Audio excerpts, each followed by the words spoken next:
Tirana është në full acceleration, pra është në një përshpejtim të madh, dhe tash ky përshpejtim ka bërë vetëm shtetëzim, po edhe mbi vendosje, vlerash etj. Kjo krijon atë ndjesinë që shumë bëjnë asgjë, askush nuk bën atë që duhet, te përket pjesës të sjelljes, pjesës të çënit një qytetar që bën diçka dhe sjell diçka, sjell një vlerë, sjell një produkt, është bërë një rëmujë e madhe, nga ana tjetër ka debate shumë thelbësore.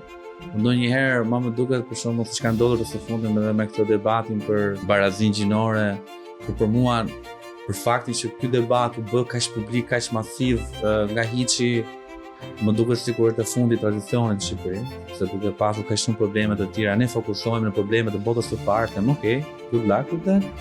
Kështu që kjo mbi vendosje them që krijon konfuzion, por garantisht është dhe një mundësi shumë e mirë për të gjithë ne për të gabuar. Dhe për të marrë një mësim, është një mundësi shumë e mirë për ne për të bërë dhe gjëra që nuk kanë qenë, ndoshta fishin menduara kushtet ishin më fnash, por ne mund t'i bëjmë. Mendon vërtet që ka debate thelbësore në lidhje me këtë sot? Kam një përshtypje që unë shoh shqiptarë po debatojnë në shtëpi, po debatojnë në kafene, po debatojnë me taksistin, po debatojnë këtu.